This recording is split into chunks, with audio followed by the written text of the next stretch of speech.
Barnoota kiyya sadarkaa olii darbuuf rakkoon na qunnamnaan biyyaa bahem.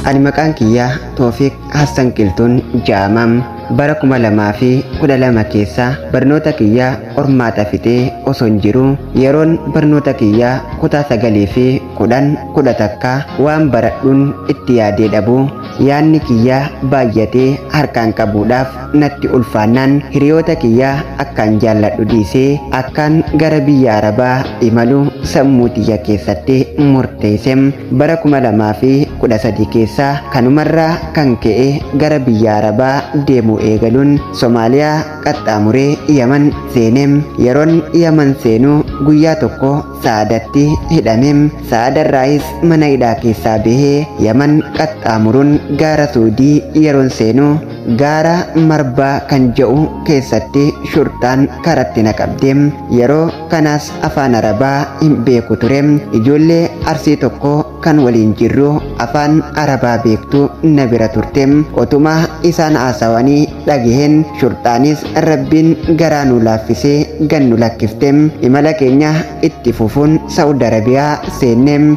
Erga Saudi Arabiyaa seennes guyyaa tokko osoo karaa imala dheeraa deemaa jiruun beela dheebuu akka malee natti hammaattee eela yookiin madda tokko argeen bishaan dhuguuf jedhee yeroon itti goru na jala shirgigaattee boolla bishaanii biyya Arabaa keessaa meetira meeqa gadi fagoo sanii keessatti kufem. Achi keessatti illee Rabbiin na hin dhiifnem.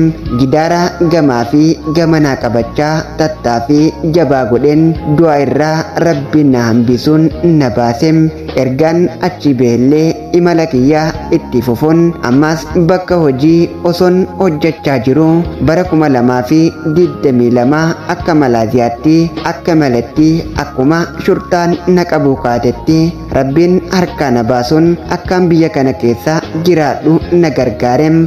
Jireenya kiyya kana keessatti bu'aa ba'ii hedduu darbee arra gahem. Alhamdulillaahim arrallee hawwii fi yaada kiyya galmaan ga'uuf imala kiyya takkaa hin dhaabnem.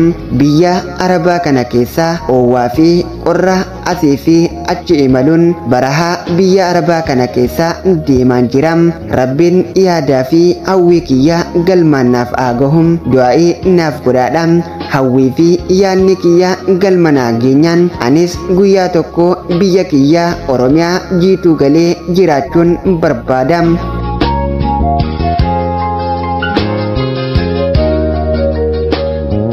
Warri xalayaa jaalalaa walaloo jaalalaa asoosama seenaa jireenyaan qabaa karaa kamiiniin si argachuu danda'a jettan hundaaf karaan ittiin argachuu dandeessan karaa yuutuuba chaanalaa Burqaa Shinjiisuuf dhufuudhaan sabiskiraayib kisee isin gootan lakkoomsi waasaappii liinkiin waasaappii ol isiniifaati achiin karaa wasaappiitiin na argachuu dandeessuun isiniin ja'a. Galatoomaa hojiin keenya yoo isinitti tole sheer laayik gootanii waliif qooduu hin dagatinaa.